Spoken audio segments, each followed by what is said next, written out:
நீங்கள் பார்த்து கொண்டிருப்பது உங்கள் ஜாஷ்வா டிவி. சகல ஜனங்களுக்கும் நற்செய்தி.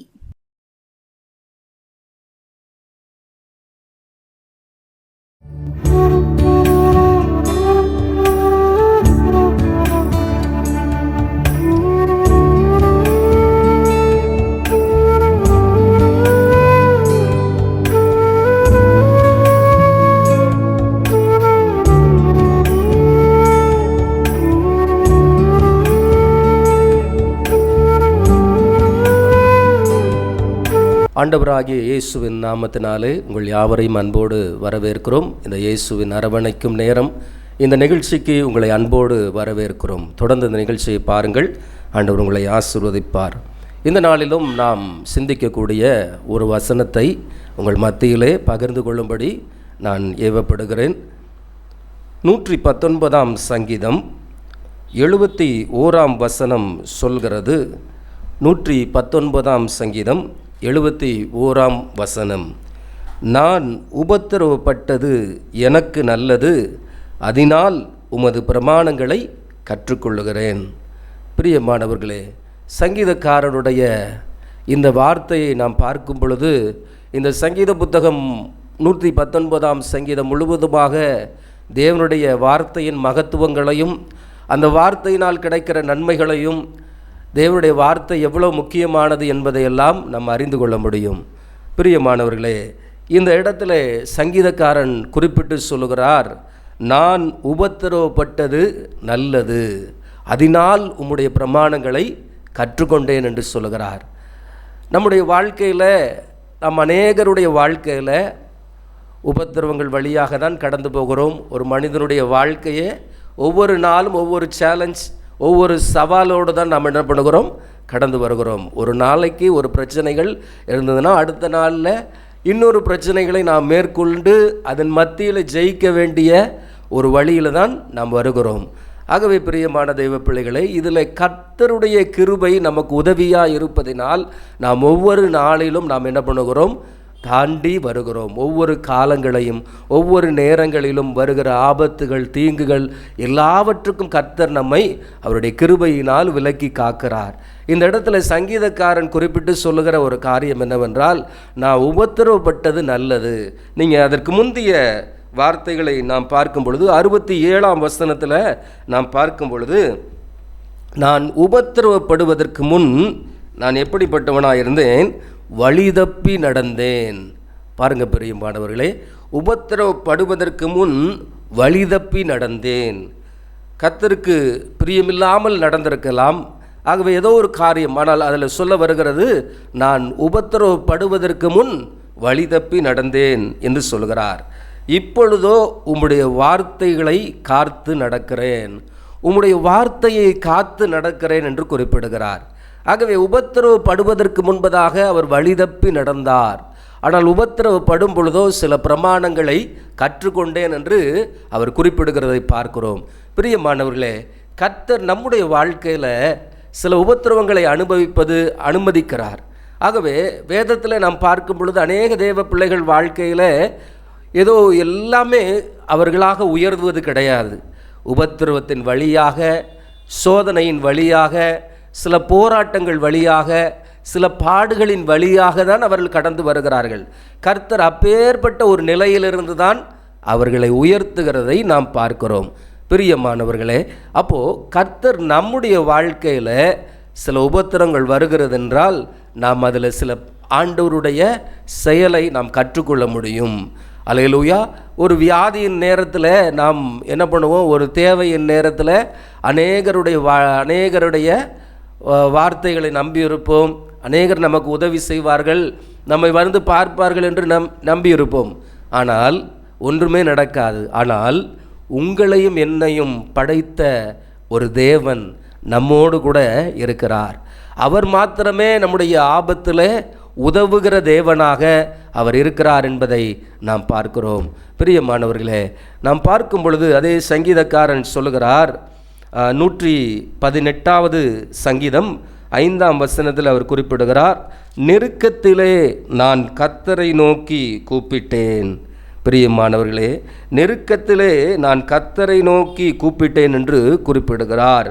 ஆகவே நெருக்கத்தின் நேரத்தில் அவர் கர்த்தரை நோக்கி கூப்பிடும் பொழுது கர்த்தர் என்ன பண்ணுகிறார்? அந்த காரியத்திலிருந்து அவர்களை விடுவித்து விசாலத்தில் வைத்தார் என்று வேதம் சொல்கிறது. ஆகவே நெருக்கத்திலிருந்து கர்த்தரை நோக்கி கூப்பிட்டேன், கர்த்தர் என்னை கேட்டருளி விசாலத்திலே வைத்தார் என்று சங்கீதக்காரன் குறிப்பிடுகிறார். பிரியமானவர்களே, அப்போ கர்த்தருடைய பிள்ளைகளாகிய நம்முடைய வாழ்க்கையில் உபத்திரவங்கள் வருகிறது, போராட்டங்கள் வருகிறது, பாடுகள் வருகிறது. எல்லாவற்றிலும் நம்மை தேடி எல்லா உதவிகளும் வந்துடாது. நம்மை விசாரிக்க எல்லாரும் வந்துட மாட்டாங்க. ஆனால் சங்கீதக்காரன் சொல்லுகிறார், எந்த உபத்திரவத்தில் எந்த பாடுகளில் நான் இருக்கிறேனோ அந்த நெருக்கத்திலிருந்து நான் கர்த்தரை நோக்கி கூப்பிட்டேன். அல்லேலூயா. அப்போ நாம் இருக்கிற காரியங்களில் உபத்திரவப்பட்டு கொண்டே இருப்பது நம்முடைய ஆண்டவருடைய சித்தம் அல்ல. அதில் நாம் கர்த்தரை நோக்கி பார்க்கிறோமா? நாம் கஷ்டப்படுகிற நேரங்களில் அநேகர் இடத்துல நாம் சொல்லி கொண்டிருக்கிறோம், நான் கஷ்டமாக இருக்கிறேன், என்னுடைய வாழ்க்கையில் இவ்வளவு தேவையாக இருக்கிறது, இவ்வளோ கஷ்டங்கள் இருக்கிறது, நெருக்கங்கள் இருக்கிறது என்று சொல்லி நம்முடைய அன்றாட தேவைகளில் நாம் என்ன பண்ணுகிறோம்? புலம்பிக் கொண்டிருக்கிறோம். கர்த்தருடைய வார்த்தை சொல்கிறது, பிரியமானவர்களே, இந்த சங்கீதக்காரன் சொல்லுகிறார், நெருக்கத்திலிருந்து நான் கர்த்தரை நோக்கி கூப்பிட்டேன். அல்லேலூயா. அவர் என்னை விசாலத்தில் கொண்டு வந்து விட்டார். இதை பார்த்து கொண்டிருக்கிற தேவ பிள்ளைகளாகிய உங்களுக்கு ஆண்டவருடைய வார்த்தை சொல்கிறது, நீங்கள் கஷ்டப்பட்டு கலங்கி கொண்டிருக்கிறீங்களா? நீங்கள் கவலைப்பட்டிருக்கிறீங்களா? பலவிதமான பாடுகள் நிமித்தமாக வியாதியின் நேரத்தில் கஷ்டப்பட்டு கொண்டிருக்கிறீங்களா? நீங்கள் ஆண்டவரை நோக்கி கூப்பிடுங்கள். அல்லேலூயா. ஆகவே எனக்கு ஒத்தாசை வரும் பர்வதங்களுக்கு நேராக என் கண்களை ஏறெடுக்கிறேன் என்று சொல்லி அதே சங்கீதக்காரன் குறிப்பிடுகிறார். வானத்தையும் பூமியும் உண்டாக்கின கர்த்தரிடத்திலிருந்து எனக்கு ஒத்தாசை வரும். ஆகவே கர்த்தருடைய பிள்ளைகளுக்கு கர்த்தர் மாத்திரமே உதவி செய்ய முடியும். ஆகவே நெருக்கத்தின் பாதையில் நாம் நடந்து போகும் பொழுதும் கர்த்தரை நோக்கி நாம் கூப்பிட நாம் பழகி கொள்ள வேண்டும். அவரிடத்திலிருந்து நாம் உதவியை நாம் பெற்றுக்கொள்ள வேண்டும். ஆகவே ஒவ்வொரு தேவ பிள்ளைகளும் நாம் என்ன பண்ண வேண்டும்? தனிப்பட்ட விதத்தில் நாம் கர்த்தரிடத்தில் பதிலை பெற்றுக்கொள்ள வேண்டும். பிரியமானவர்களே, ஆகவே ஒவ்வொரு விசுவாசிகளுக்கும் கர்த்தர் இடைபடுகிறார். ஒவ்வொருவரோடும் அவர் பேச ஆயத்தமாக இருக்கிறார். ஒவ்வொருவருக்கும் அவர் அற்புதங்களை செய்ய அவர் ஆயத்தமாக இருக்கிறார். நாம் கர்த்தரை நோக்கி கூப்பிடுகிறோமா? அல்லேலூயா. நெருக்கத்தின் பாதையில் எனக்கு கஷ்டம் இருக்குன்னு எல்லாரிடத்துல சொல்லி கொண்டிருப்பதை விட நம்மை கஷ்டத்தை மாற்றுகிற, கஷ்டங்களில் நமக்கு உதவி செய்கிற ஒரு நல்ல தேவனிடத்தில் நம்முடைய ஜெபங்களை ஏறெடுக்கிறோமா என்பதை நாம் சிந்தித்து பார்க்க வேண்டும். பிரியமானவர்களே, அப்போது கர்த்தர் நமக்கு உதவி செய்கிற தேவனாக அவர் இருக்கிறார். கர்த்தருடைய பிள்ளைகள் வாழ்க்கையில் அப்போஸ்தலர் நடபடிகளில் நாம் பார்க்கும் பொழுது அப்போஸ்தலராகிய பவுலையும் சீலாவையும் சிறைச்சாலையில் கட்டி என்ன பண்ணுகிறாங்க? அவர்கள் இயேசு கிறிஸ்துவை அறிவித்தது நிமித்தமாக அவள் கட்டப்பட்டு சிறைச்சாலைக்காரனுடைய வசத்தில் ஒப்படைக்கப்பட்டு அவங்க அந்த சிறை தண்டனை அனுபவித்து தொழுமரத்தில் கட்டப்பட்டிருக்கிறாங்க. அப்போது அந்த சூழ்நிலையில் பாருங்கள், அவ்வளோ உபத்திரவங்கள், போராட்டங்கள், எத்தனை அடுத்த நாள் நாம் உயிரோடு இருப்போமா? சிறைச்சாலைக்காரிடத்தில் ஒப்பு கொடுத்த அந்த அதிகாரிகள் நாளை நம்ம என்ன பண்ணுவாங்க என்பது தெரியாது. ஒரு வேளை என்ன பண்ணுவாங்க? கொன்றே கூட போட்டுடலாம். அப்படிப்பட்ட ஒரு நிலையில் 2 பேர் மாத்திரம் என்ன பண்ணுகிறாங்க?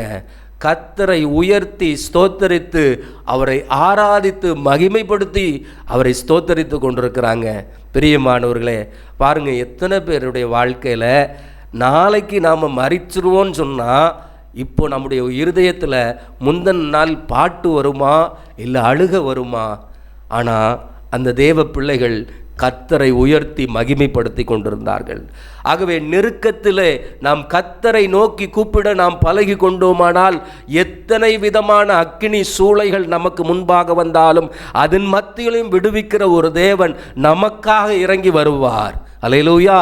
ஆகவே பிரியமான தேவ பிள்ளைகளே, அப்படிப்பட்ட ஒரு சூழ்நிலையில் தான் இந்த சங்கீதக்காரன் சொல்லுகிறார், நான் உபத்திரவப்பட்டது நல்லது, அதனால் உமது பிரமாணங்களை நான் கற்றுக்கொள்ளுகிறேன். அல்லேலூயா. பிரியமானவர்களே, யோபுவின் வாழ்க்கையில் நாம் பார்க்கும் பொழுது அவனைப் போல உபத்திரவப்பட்டவர்கள் ஒருவருமே இருக்க முடியாது என்று தான் நாம் சொல்ல வேண்டும். காரணம், அவன் சாத்தானால் என்ன பண்ணுகிறான், சோதிக்கப்படுகிறதற்கு என்ன பண்ணுகிறான், சாத்தானே ஆண்டவரிடத்தில் போய் பர்மிஷன் வாங்கிட்டு வரார். அப்படி இருக்கப்பட்ட ஒரு நேரத்தில் தான் பிரியமானவர்களே, அந்த சாத்தான் அவனுக்குள்ளாக அவன் வாழ்க்கையில் இருக்கிற முதலாவது செல்வங்களை அழிக்கிறான். அப்போ பொருளாதார ஆசீர்வாதத்தை இழக்கிறான், குடும்பத்தில் இருக்கிற பிள்ளைகளை இழக்கிறான், உறவுகளை இழக்கிறான், எல்லாவற்றையும் இழந்து தன் சரீரமும் என்ன பண்ணுகிறது, வியாதிப்படுகிறது. அந்த நேரத்திலும் என்ன பண்ணுகிறான், அவன் சாம்பலில் ரெட்டுடுத்தி ஆண்டவரை நோக்கி பார்க்கிறான். பிரியமானவர்களே, அந்த சூழ்நிலையிலே அவன் பார்க்கத்தக்க ரூபம் இல்லாமல் அருவருக்கத்தக்கதான ஒரு நிலையில் இருக்கும் பொழுது கூட, அப்போது அவங்க மனைவி சொல்கிறாங்க, அந்த நிலையில் அவங்கள பார்க்க முடியாத ஒரு சூழ்நிலையில் அவங்க சொல்கிற ஒரு வார்த்தை தான், ஒரு மனதின் பாரத்தோடு சொல்கிற ஒரு வார்த்தை தான், ஐயா நீர் இன்னும் உயிரோடு இருக்க வேண்டுமா, இந்த வேதனையில் உம்மால் என்னால் பார்க்க முடியவில்லை என்று சொல்லி தான் அவங்க மன கிளேசத்தினால், ஒரு மன பாரத்தினால் சொல்லுகிற வார்த்தை தான், நீர் தேவனை தூஷித்து ஜீவனை விட்டுருக்கலாமே, அவ்வளோ உத்தமத்தில் நீர் நின்றீரே, இப்பொழுது உமக்கு என்ன நடந்திருக்கிறது என்று சொல்லி தான் அவர் என்ன பண்ணுறாங்க, அவங்க யோபு இடத்துல கேட்குறாங்க. யோபு சொல்கிறார், கர்த்தரிடத்தில் நன்மையை பெற்ற நாம் தீமையும் பெற்றுக்கொள்ள வேண்டாமா என்று சொல்லுகிறார். பிரியமானவர்களே, கர்த்தர் தீமை செய்கிறவர் அல்ல, தீமை செய்ய பர்மிஷன் வாங்கினது யாரு, சாத்தான். அப்போது யோபு அந்த உபத்திரவத்தின் உச்சியில் இருக்கிறதுனால தன்னுடைய வார்த்தையினாலே என்ன பண்ணுகிறான், கர்த்தரிடத்தில் தீமையை நாம் பெற்றுக்கொள்ள வேண்டும் என்று சொல்லுகிறான். பிரியமானவர்களே, அவர் தீங்கினால் சோதிக்கிறவர் அல்ல என்று யாக்கோபுல ஆண்டவராகிய தேவன் நமக்கு வாக்கு கொடுத்திருக்கிறார். அவனவன் தன் சுய இச்சையினால் இழுக்கப்பட்டு சோதிக்கப்படுகிறான் என்று வேதம் சொல்கிறது. பிரியமானவர்களே, அப்போ கர்த்தருடைய பிள்ளைகளுக்கு சோதனை வருகிறது, போராட்டங்கள் வருகிறது.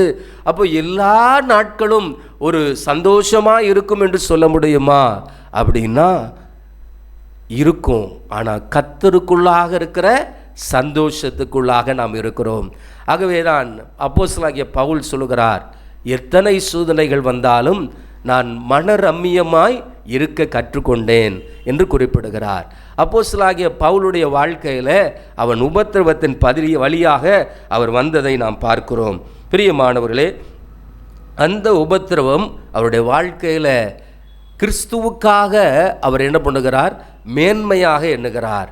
அந்த கிறிஸ்துவின் நிமித்தமாக வருகிற அந்த பாடுகளை அவர் என்ன பண்ணுகிறார், எல்லா இடத்திலும் அதை பேசுகிறார், மேன்மையாக பேசுகிறார்.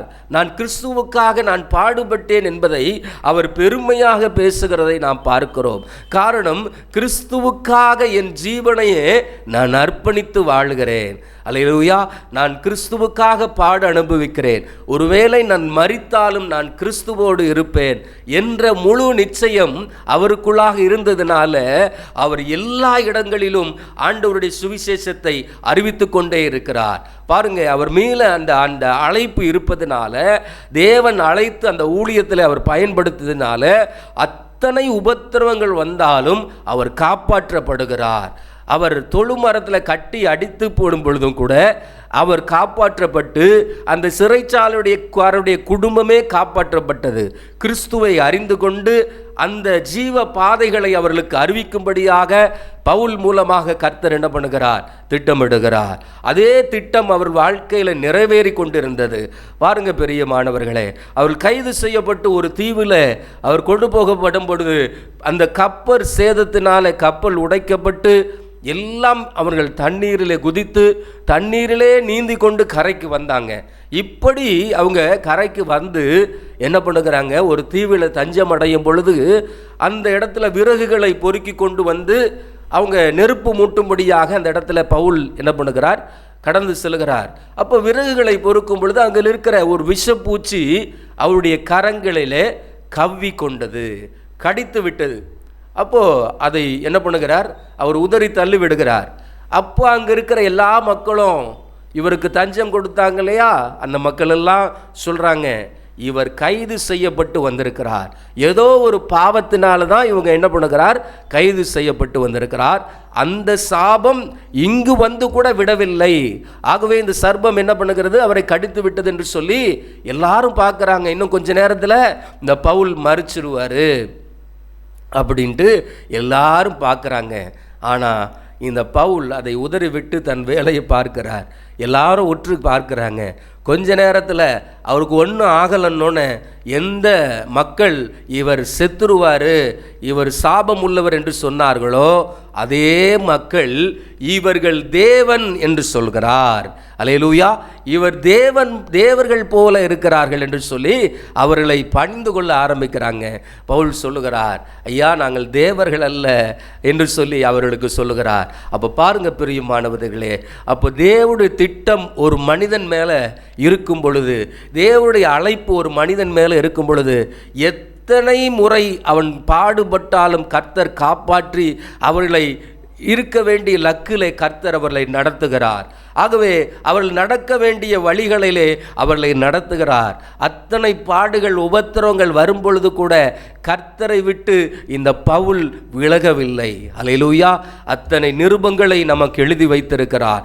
ஆகவே பிரியமான தேவ பிள்ளைகளே, அப்போ இதை பார்த்து கொண்டிருக்கிற நம்முடைய வாழ்க்கையில் சில பாடுகள் வழியாக, உபத்திரவங்கள் வழியாக நாம் கடந்து செல்லும் பொழுது நாம் கர்த்தரை நோக்கி நாம் கூப்பிட வேண்டும். அப்போஸ்தலனாகிய பவுலே தன்னுடைய பலகீனத்தில் கர்த்தரை நோக்கி கூப்பிடுகிறார். ஆண்டவரே, எனக்கு ஒரு முள் கொடுக்கப்பட்டிருக்கிறதே, இந்த பலகீனத்திலிருந்து நான் எப்பொழுது விடுதலை பெறப்போகிறேன் என்று சொல்லும் பொழுது ஆண்டவர் சொல்லுகிறார், எப்பா இந்த பலகீனம் ஒன்றும் பெரியதல்ல, உன் பலகீனத்தில் நான் பலனாக இருக்கிறேன். அல்லேலூயா. இதை பார்த்து கொண்டிருக்கிற தேவ பிள்ளைகளே, இந்த வார்த்தைகளை கேட்டுக்கொண்டிருக்கிற உங்கள் வாழ்க்கையிலும் கர்த்தர் பலனாக இருப்பார். ஆகவே சங்கீதக்காரன் சொல்லுகிறார், நீரே என் பலனும் என் கோட்டையும் என் அடைக்கலமும் என் துணையுமாய் இருக்கிறேன் என்று சொல்லுகிறார். இந்த வேளையிலே உங்களுக்கும் ஆண்டவர் பலனாக இருப்பார்.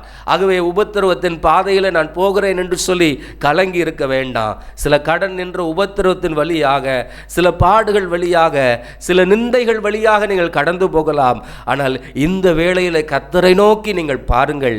அல்லேலூயா. அநேகர் சொல்லலாம், நான் எவ்வளோ ஜெபிச்சிட்டேன், இந்த போராட்டம் என்னை விட்டு நீங்கள, நான் எவ்வளோ ஜெபிச்சிட்டேன், என் வாழ்க்கையில் இன்னும் குழந்தை பாக்கியம் கிடைக்கல, நான் இன்னும் எவ்வளோ ஜெபிச்சிட்டேன், என் பிள்ளைகளுக்கு இன்னும் திருமண காரியங்கள் கைகூடி வரலை என்றெல்லாம் நீங்கள் கலங்கி கொண்டிருக்கிறீங்கள. இன்றைக்கு கர்த்தர் அதற்கான பதிலை தந்து கொண்டிருக்கிறார். நெருக்கத்திலே நான் கர்த்தரை நோக்கி கூப்பிட்டேன், கர்த்தர் என்னை விசாலத்தில் கொண்டு வந்தார் என்று சங்கீதக்காரன் சொல்லுகிறார். பிரியமானவர்களே, கலங்காதீர்கள், நிச்சயமாகவே முடிவு உண்டு, உன் நம்பிக்கை வீண் போகாது என்று கர்த்தர் சொல்லுகிறார். ஆகவே இந்த வேளையில் என்னோடு கூட நீங்கள் ஜெபியுங்கள். கர்த்தர் உங்களுக்கான வழியை இன்றைக்கு திறப்பார். காரியங்களை கைகூடி வர பண்ணுகிற வழிகள் உங்களுக்கு வாய்க்கும். அல்லேலூயா. ஜெபிக்கலாமா?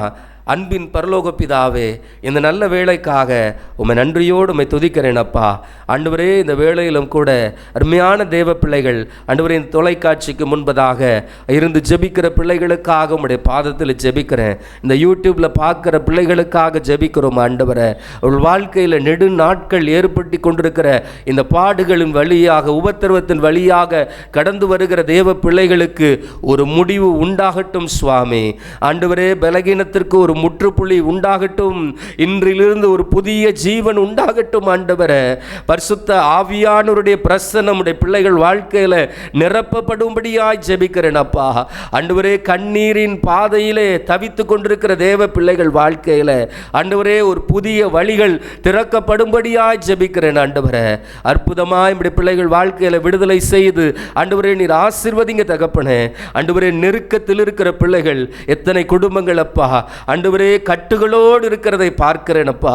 ஆண்டவரே, அநேகர் ஏற்படுத்தி வைக்கிற பில்லி சூனியங்கள், சூனியத்தினால் கட்டப்பட்டிருக்கிற, அசுத்த ஆவியினால் கட்டப்பட்டிருக்கிற பிள்ளைகள் இந்த வேளையில் விடுவிக்கப்படுவார்களாக.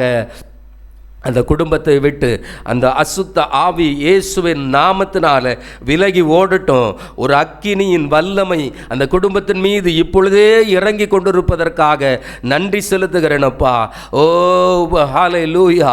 பலகீனப்படுத்தும் 18 வருஷம் பலகீனப்படுத்துகிற ஒரு ஆவி ஆண்டவரை எப்படி ஒரு மனிதன் ஒரு ஸ்திரீயை பலகீனப்படுத்தினதோ அதுபோல சில பேருடைய வாழ்க்கையில் அநேக பலகீன கட்டுகளை கொண்டு வந்திருக்கிற அந்த அசுத்த ஆவியின் கிரியைகள் இந்த நாளிலிருந்து இயேசுவின் நாமத்தினால் விடுவிக்கிறேன் அப்பா.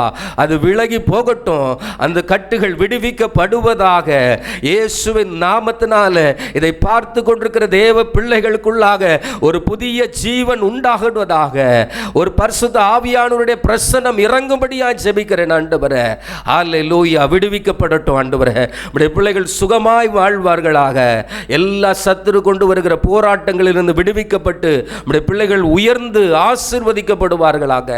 கர்த்தரே, நீர் விடுதலை செய்ததற்காக உமக்கு நன்றி செலுத்துகிறேன் அப்பா. அந்த குடும்பங்களில் உம்முடைய பிரசன்னம் இறங்கினதற்காக உமக்கு நன்றி செலுத்துகிறேன் அப்பா. ஒரு புதிய விடுதலை நீர் தந்ததற்காக நன்றி அப்பா. வியாதியிலிருந்து உம்முடைய பிள்ளைகளுக்கு சுகத்தை கொடுத்ததற்காக நன்றி செலுத்துகிறேன் ஆண்டவரே. நீரே சாட்சிகளை எழுப்பி தருவீராக. தொடர்ந்து வழி நடத்துங்கப்பா. இயேசுவின் நாமத்தில் ஜெபிக்கிறோம் நல்ல பிதாவே. ஆமேன், ஆமேன். கர்த்தர் உங்களை ஆசீர்வதிப்பாராக. ஆமேன்.